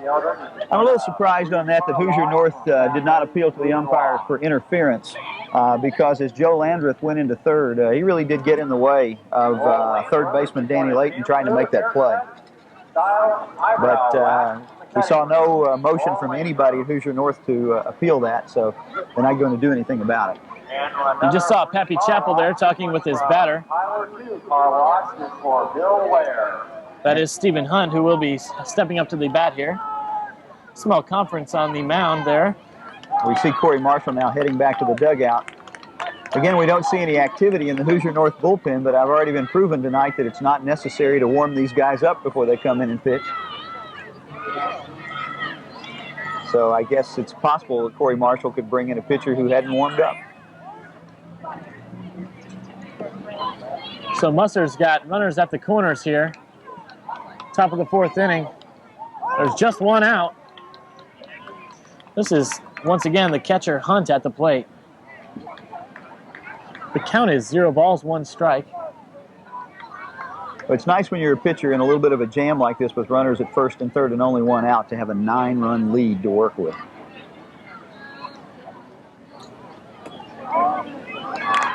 Certainly allows you to do some things that you couldn't do if you had a 1-run lead or if you were behind. So the count is 1-1 to Stephen Hunt. Obviously, this Greensboro team looking for its first run. And Hunt goes after a high ball there. 1 ball, 2 strikes. 1 out.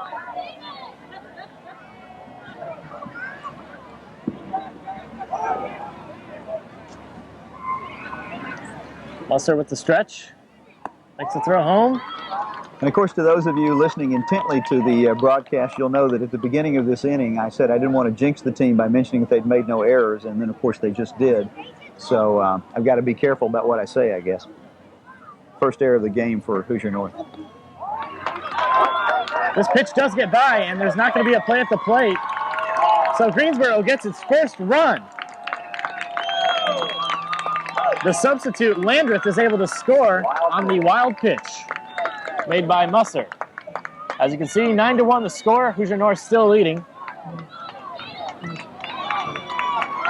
Andy Harney goes on down to second base during that activity.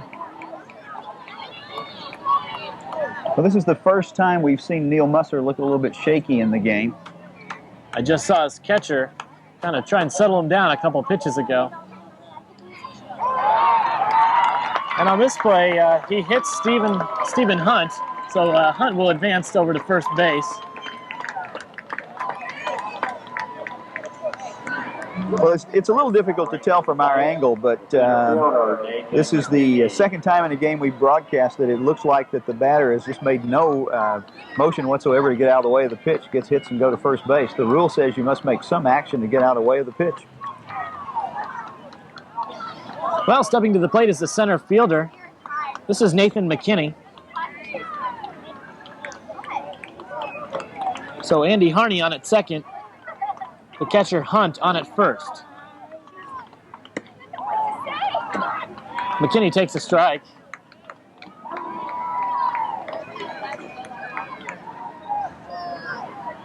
Well, they put it up on the scoreboard as a ball, but I agree with you, and I think the umpire agrees with you. I think he called it a strike. We'll see if they correct it. This ball in the dirt by Musser, but the catcher, Nugent, able to stop it.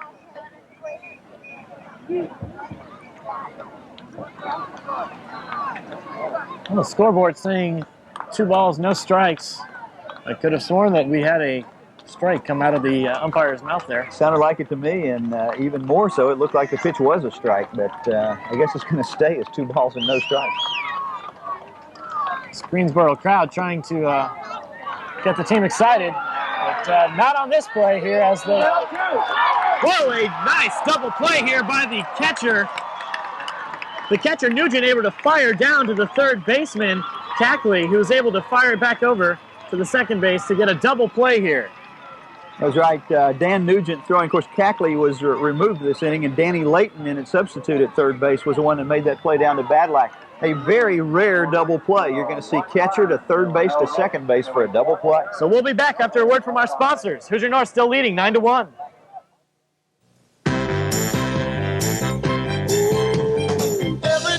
Every day, Maya doesn't let no one else. They have sale prices on top of their everyday low prices. The produce is always fresh. Getting a battery charger for motorcycles. Just bought a toaster for my daughter.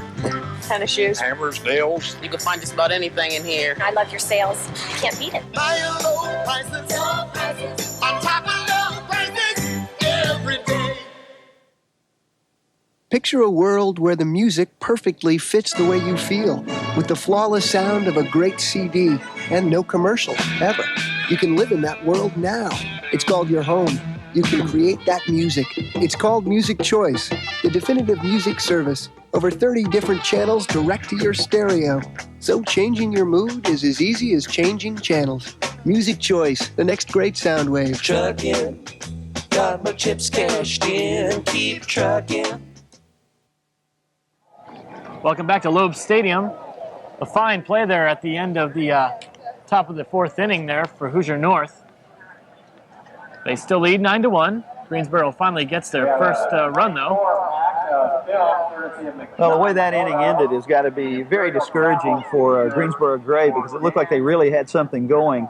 And to have a double play in which your runners are trying to steal second and third and they both get picked off one behind the other is pretty amazing and very discouraging. A couple of defensive changes. Joe Landreth, who batted for Daniel Bozarth last inning, has moved into play for him at second base. And also just a defensive change put in right now for Greensboro Gray. Ricky Fryer, number 8, now playing third base. So Pappy Chappell trying to change it up here, trying to find a combination that works best for him on this team.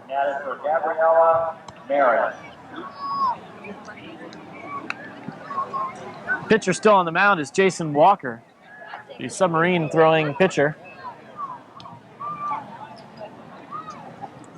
First batter for Hoosier North stepping to the plate is the right fielder. This is Zach Brown. Walker, of course, one of 3 pitchers who pitched for Greensboro Gray in that disastrous third inning in which they gave up 7 runs. Right fielder, Zach Brown. So Walker with the pitch. First one is in there for a strike.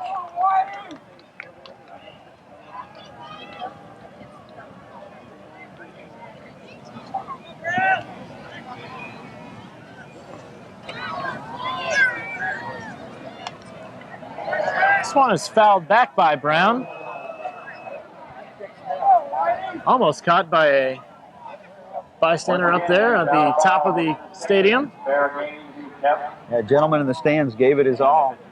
He's very disgusted with himself for not making the play. Bob Warren Auto Sales. No balls, 2 strikes. From the bottom of the 4th inning here with no outs. An iffy call there.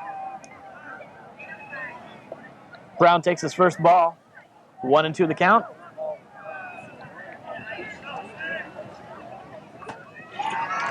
And Brown goes down. It's a strikeout for Walker there. Obviously a confidence builder for him.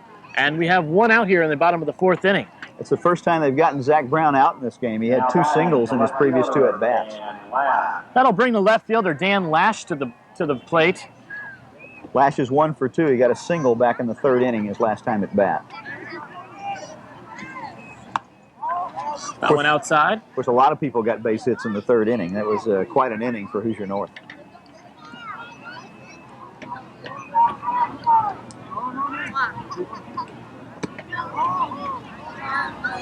Two and 0 the count.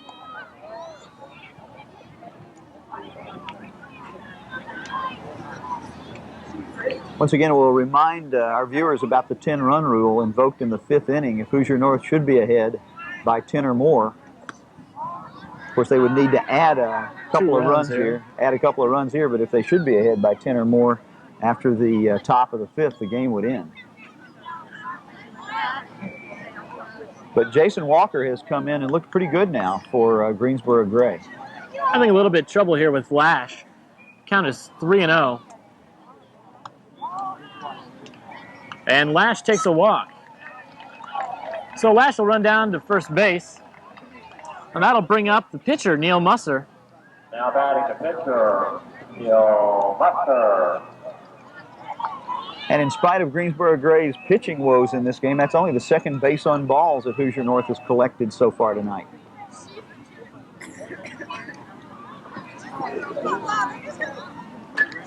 This one, a dribbler down the first base line. It will be foul. Neil Musser 0 for 2 tonight. He struck out his last time at bat. Still doing a quality job from the mound. Yeah, he can use the same excuse that big league pitchers do. He's so busy concentrating on his pitching that he's not worrying too much about his hitting tonight. The runner is going, but this pitch is once again hit foul down the right side.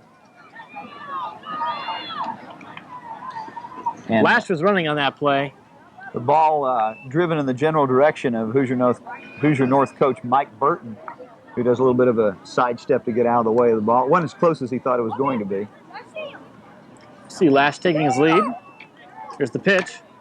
This one hit hard to the 3rd baseman. It could be a double play ball, except it is not cleanly fielded by the 2nd baseman. 2nd baseman coming over, that's Joe Landreth. He's unable to put the glove around the ball there, which should have been a routine at least 1 out. Well, you're exactly right on that. That should have been at least 1 out and probably the beginning of a double play. As it is, it's the 5th error of this game for Greensboro Gray.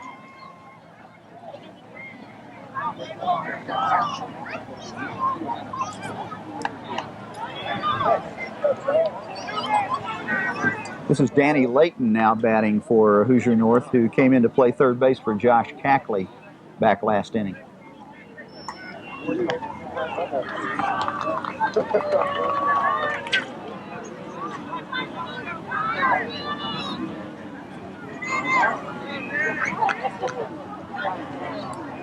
So 0-1 to Layton. Runners at 1st and 2nd for Hoosier North. This one a little bit outside. Evens up the count, 1-1, with 1 out here in the bottom of the 4th. We'll make the point here that if Layton should get hold of one and score both these runners, that would give Hoosier North the 10-run cushion that they need to start thinking about invoking that 10-run rule in the next inning.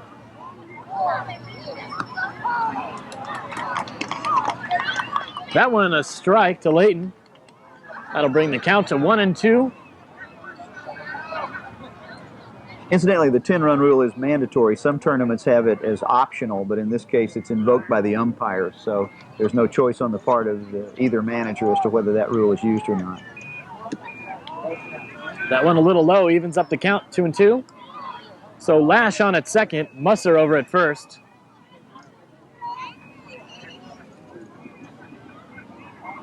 Once again, Hoosier North leading 9-1.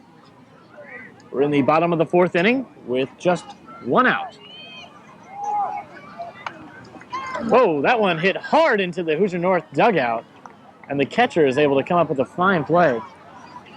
Stephen Hunt still in his catcher's gear with a heads-up play there, maybe able to save a bouncing ball off the cement wall there in the dugout. And all those people that laugh at Stephen Hunt for wearing his catcher's gear in the dugout, he just showed them why he does it. Good protection against those foul ball line drives.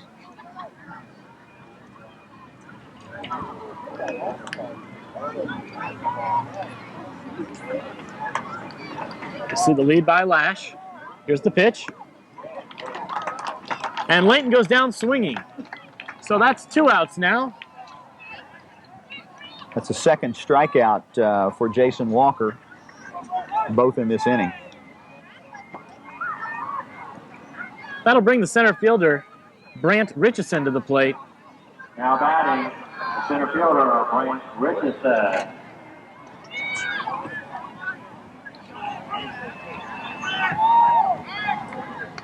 Throw is over to first base. Runner is back.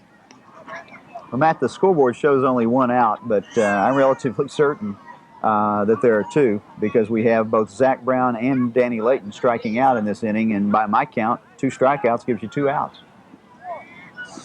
So Richardson the batter. This one thrown a little outside. 1-0 the count. And there goes the scoreboard, now saying 2 outs. Oh, they're listening to our broadcast, I guess. Yes. You're welcome, guys, over in the press box.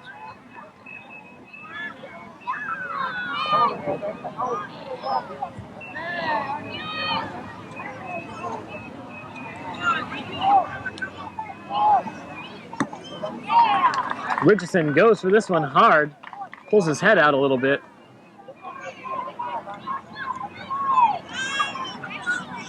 Well, Pap Chappell has got to be happy with the performance so far by Jason Walker. He brought him in after Eric Miller struggled, and Taft Cable just didn't have it when he brought him in. And Jason Walker has responded.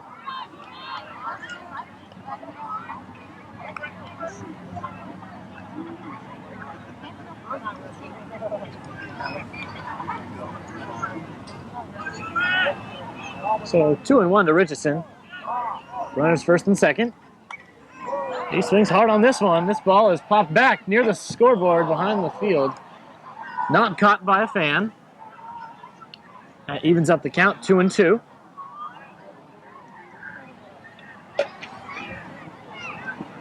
The way this 10-run rule works, even if Hoosier North doesn't get it at the end of this inning, they still have the bottom of the 5th inning to try to add some runs to invoke the 10-run rule then.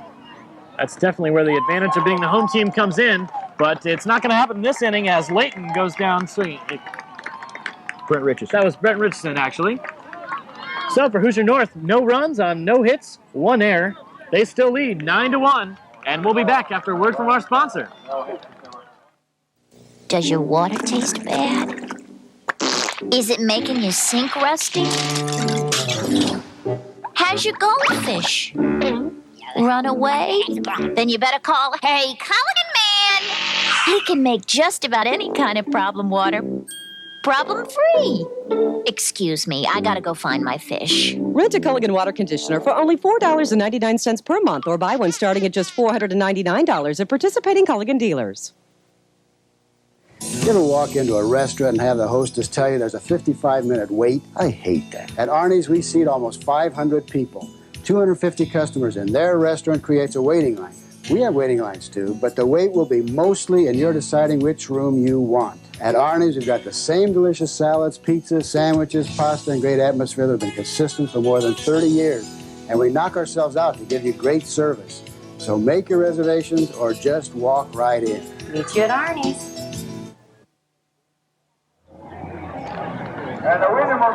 Welcome back to Loeb Stadium. Matt Skian and Buster Dunsmore here. We're entering the top of the 5th inning here. Neil Musser still on the mound for the Hoosier North team. And from the looks of things, Matt, it looks like that Greensboro is going to send up a pinch hitter. Nathan McKinney, the center fielder, is giving way to number 19, James Simmons. So Simmons comes in to lead things off here in the top of the fifth. Again, 6-9-7-9-7.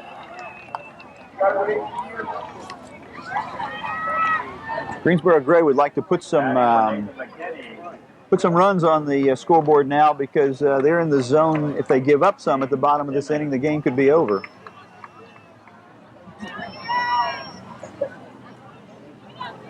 One and one the count to Simmons.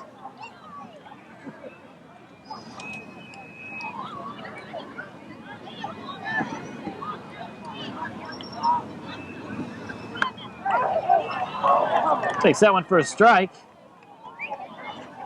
Jim Brown is the winner, $176. This one fouled back.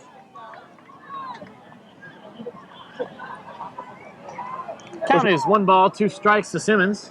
Because we don't know where Simmons will go defensively in the bottom of this inning, but we can imagine since he's coming in from Nathan McKinney, we'll probably see him in center field. This one a check swing back to the pitcher, Musser. Should have an easy throw over to first, and does. So one down here in the top of the 5th inning as Musser nonchalantly throws it over to first. Takes his time. Well, right toward the end, I was beginning to wonder if he was maybe a little bit too nonchalant. But he whipped it over there and still got the run. So with 1 out, that'll bring up the third baseman, Ricky Fryer. This is Fryer's first at bat. He replaced Adam Moore. Adam Moore batted once and struck out. This is Fryer's first time to come to the plate. Takes the ball.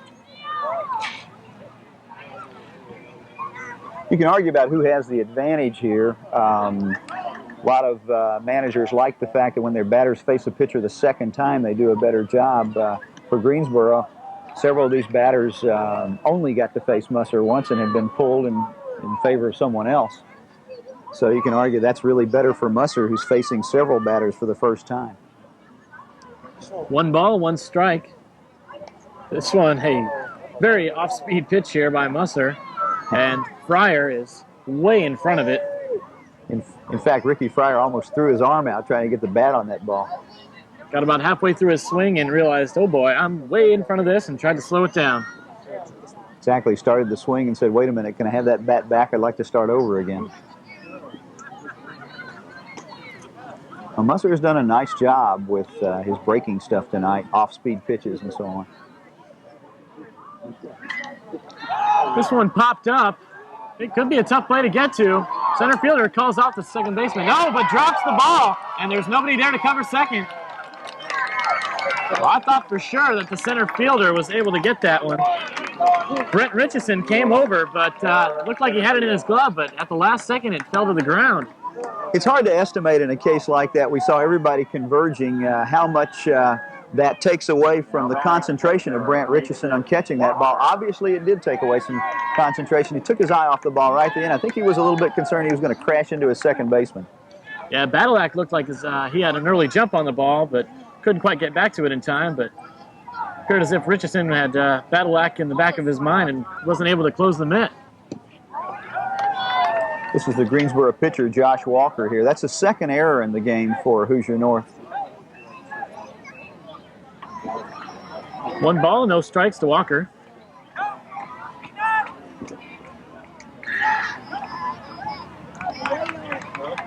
One and 1 the count.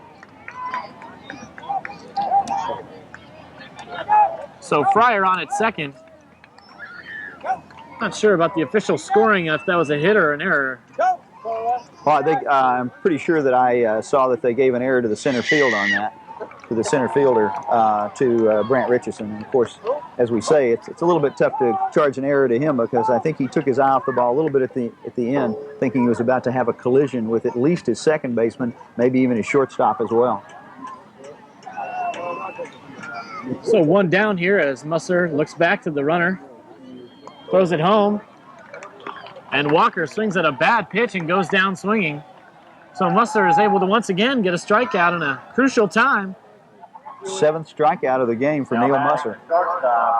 That'll bring up the leadoff man, the shortstop, Todd Smith. Fryer still on at second. Todd Smith is 0 for 2. The runner starts to go, holds up, then does on the errant pitch. That's one of those rarities that is both a wild pitch and a strike. The ball bounced off the plate, but Todd Smith swung at it, leading me to believe that they probably had the hit and run or some signal on, and he was going to have to swing at anything because that ball bounced off the plate. And it's a strike. So 0-1 the count here to Todd Smith. The runner on third is Fryer. Again, one of the nice things for Hoosier North about having a 9-1 lead is you can just sort of forget the guy at third base. Go after the hitter. The guy at third base scores, so the score is 9-2. So what? 9-1, 9-2, what's the difference? This one, a chopper to the second baseman. Should be an easy out, and is. The second baseman, John Badalak, able to easily throw it over to the first baseman, Rodney Benner. So for the Greensboro team, no runs on no hits, 1 error made, and they still trail 9-1. We'll be back after a word from our sponsors.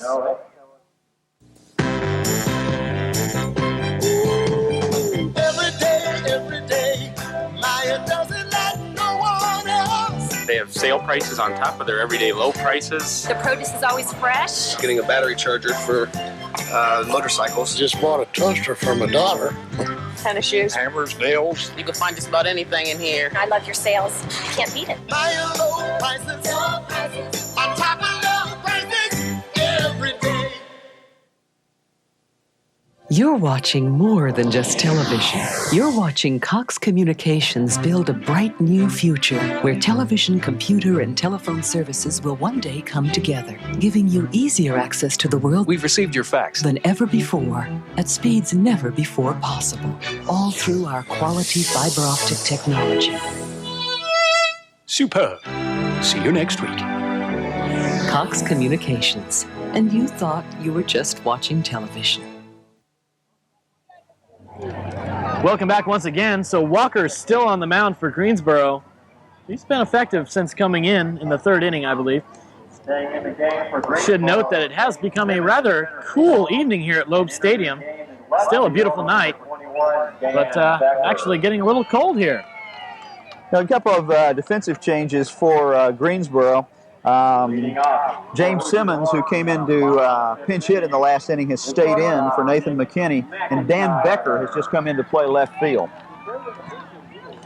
This will bring up Nick McIntyre. He's the leadoff man. He's a shortstop.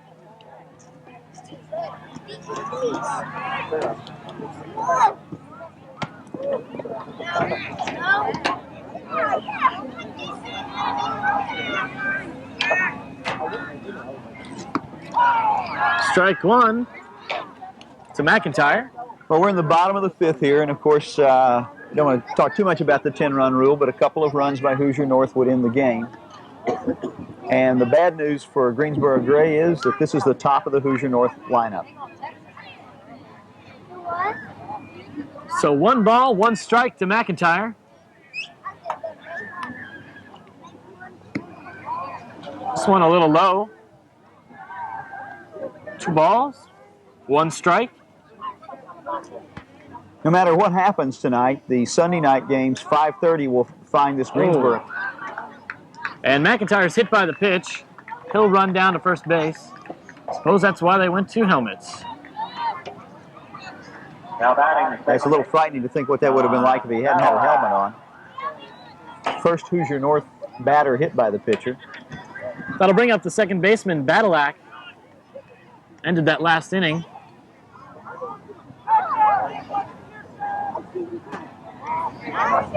This one a tad high. Takes ball 1. So nobody out here. Hoosier North with a runner at first base.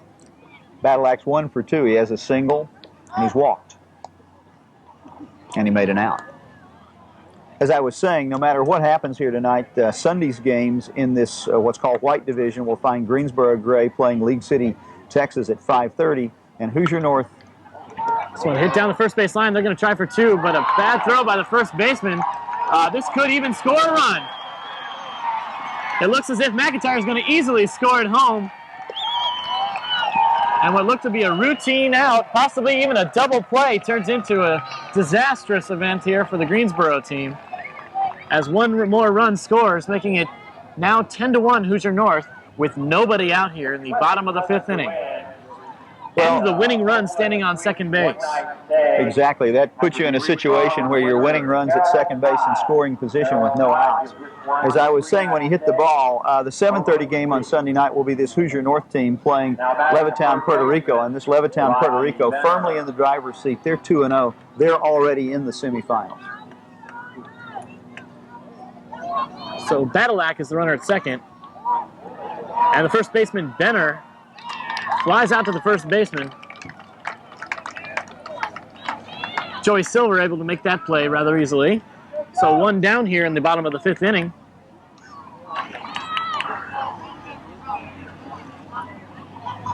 First out of the inning, and it looks like that manager Corey Marshall is either going to want to talk to his catcher, Dan Nugent, before he bats, or maybe lifting him for a pinch hitter. And it looks like it's the former rather than the latter, because he's walking away and Dan Nugent still has the bat. Perhaps a pinch runner. He's going for a pinch runner. That's what he was doing. It's hard to see the number from this angle.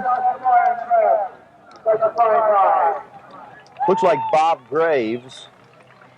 I think it's number 15. Is that what it says? I think it was 16. Bob Graves.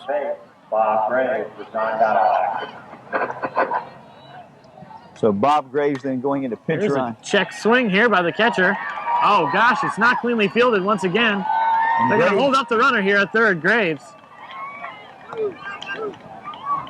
And Nugent's going to scurry on over to second base. So once again, the Greensboro team unable to make the routine plays out in the field here. That's their second error of the inning. Their seventh error of the game. You just can't expect to win many ball games on 7 errors. 7 errors, and saying not win very many ball games, the winning run is now standing at third base with only 1 out. That'll bring up the right fielder, Zach Brown. 1 base hit, and this is all over, folks. Takes this one for a ball. So at this point, Greensboro Gray doesn't need to worry about Dan Nugent at second base at all. They're mostly concerned about Bob Graves at third. If he crosses home plate cleanly, this game's over.